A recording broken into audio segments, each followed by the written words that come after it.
साल खत्म होने वाला है। कुछ ही पलों में घड़ी 12 बजाएगी। लोग कहते हैं नया साल नई उम्मीदें लेकर आता है, लेकिन क्या हो अगर साल का आखिरी दिन किसी के लिए शुरुआत नहीं बल्कि अंत लेकर आए। जब पूरा शहर जश्न में डूबा होता है, तब कुछ लोग ऐसे भी होते हैं जो उस शोर के बीच अपनी सबसे गहरी खामोशी से मिलते हैं। ये कहानी उसी खामोशी की है, और उस रात की जब 31 दिसंबर सिर्फ तारीख नहीं रहता। साल का आखिरी दिन था। शहर के ऊपर ठंड और कोहरे की मोटी चादर तनी हुई थी। सड़कों पर रंगीन लाइटें जल रही थीं। हर तरफ नए साल की तैयारी का शोर था, लेकिन उस शोर के बीच भी कुछ जगहें ऐसी थीं जहां अजीब सी खामोशी पसरी रहती है। अनु उन्हीं खामोश जगहों में से एक पुरानी सोसाइटी के सामने खड़ी थी। घड़ी की सुइयां और रात के 11:40 दिखा रही थी। उसने मोबाइल जेब में रखा और ऊपर की ओर देखा। तीसरी मंजिल की खिड़की अंधेरे में डूबी हुई थी। यही उसका नया फ्लैट था। नई नौकरी, नया शहर और नए साल की पहली रात। अकेले। लिफ्ट बंद थी। उसे सीढ़ियां चढ़नी पड़ी।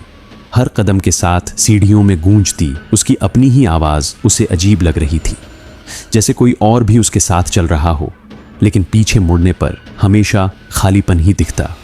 तीसरी मंजिल पर पहुंचते ही ठंड और गहरी लगने लगी।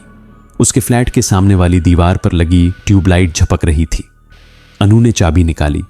दरवाजा खोलते ही भीतर एक सड़ी हुई सी गंध आई, जैसे कमरा बहुत दिनों से बंद पड़ा हो। अजीब है, उसने बुदबुदाकर कहा। फ्लैट उसे पहले दिखाया गया था, तब सब ठीक था। आज यह बदबू क्यों? उसने खिड़कियां खोली। बाहर से दूर कहीं पटाखों की आवाज आई। नया साल आने में बस 20 मिनट बाकी थे। अनु ने राहत की सांस ली और बैग रखकर बेडरूम में चली गई। घड़ी देखी, 11:50। तभी उसे लगा जैसे किसी ने बहुत धीरे से उसका नाम पुकारा हो। अनु पलटी। कमरा खाली था। उसने खुद को समझाया कि थकान की वजह से ऐसा लगा होगा, लेकिन उसी पल बाथरूम के शीशे पर उसकी नजर पड़ी। शीशा अंदर से धुंधला था और उस धुंध पर उंगलियों से लिखा हुआ था, अभी मत सोना। अनु की सांस अटक गई। उसके हाथ अपने आप कांपने लगे। उसने धीरे से शीशे को छुआ। लिखावट ताजा थी। घड़ी ने टिक टिक की आवाज की। 11:55। और तभी कमरे की लाइट अपने आप बुझ गई। अंधेरे में उसके कानों के पास किसी लड़की की धीमी हंसी गूंजी। अनु की सांसें तेज हो गईं। अंधेरे में उसकी उंगलियां दीवार टटोलने लगीं। उसे स्विच मिल गया, लेकिन लाइट जलाने की हिम्मत नहीं हुई। जैसे अंदर कहीं एक डर बैठ गया हो कि अगर रोशनी हुई तो कुछ ऐसा दिख जाएगा जिसे वह सह नहीं पाएगी। मोबाइल की स्क्रीन जलाई। कमरे में नीली रोशनी फैल गई। सब कुछ वैसा ही था। बिस्तर, अलमारी, खुली खिड़की, कुछ भी बदला हुआ नहीं। यह सब सिर्फ दिमाग का वहम है, अनु ने खुद से कहा। लेकिन उसी पल मोबाइल की स्क्रीन अपने आप लॉक हो गई और कमरे में फिर अंधेरा। इस बार हंसी नहीं आई। इस बार किसी के रोने की आवाज आई, बहुत धीमी, दम घुटी हुई। अनु का दिल जोर से धड़कने लगा। आवाज बेड के नीचे से आ रही थी। वह चाहती थी कि उसके पैर हिलें, वह भागे, चिल्लाए, लेकिन उसका शरीर जैसे उसकी बात सुन ही नहीं रहा था। रोने की आवाज अचानक रुक गई। फिर एक फुसफुसाहट गूंजी, तुम भी यहां रहने आई हो? अनु का सिर सुन्न हो गया। उसने हिम्मत जुटाकर नीचे झांका। बेड के नीचे अंधेरा था, लेकिन उस अंधेरे के बीच 2 आंखें चमक रही थीं, लाल, गीली, बिल्कुल जागी हुई। अनु चीखने ही वाली थी कि अचानक कमरे की लाइट जल गई। सब कुछ सामान्य। बेड के नीचे कुछ नहीं था।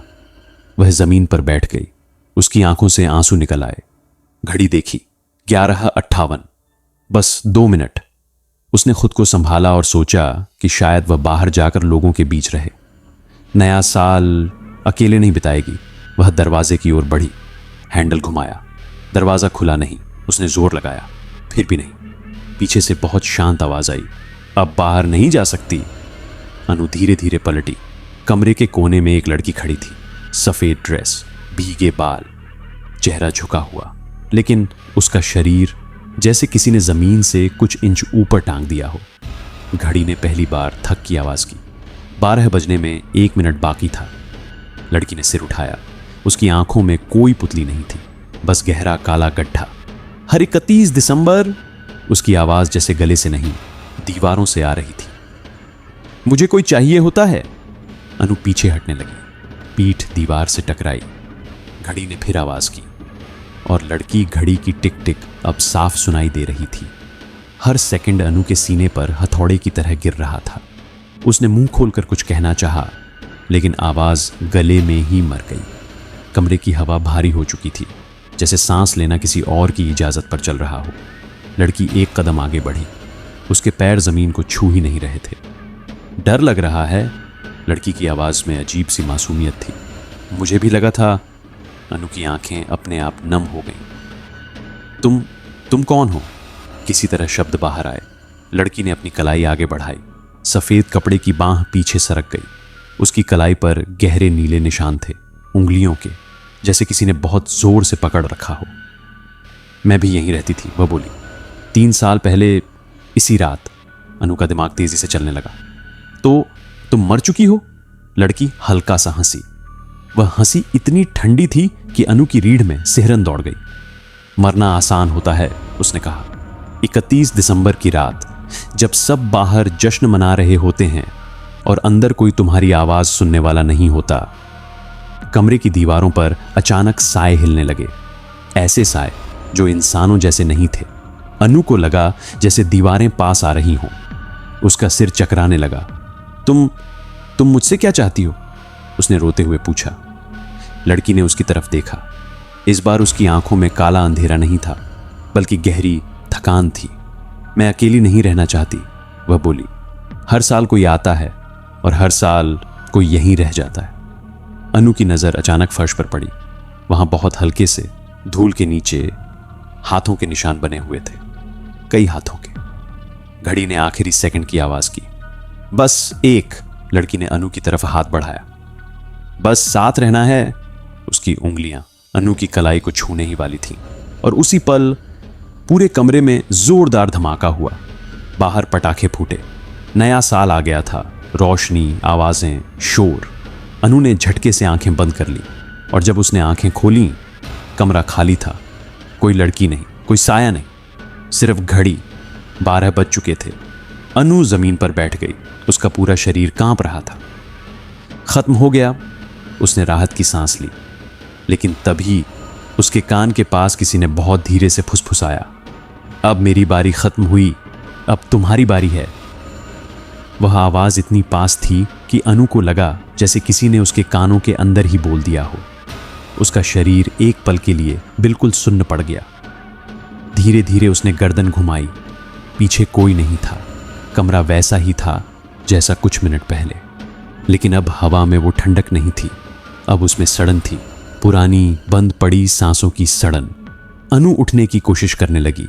उसके पैर कांप रहे थे, जैसे उनमें जान ही न बची हो।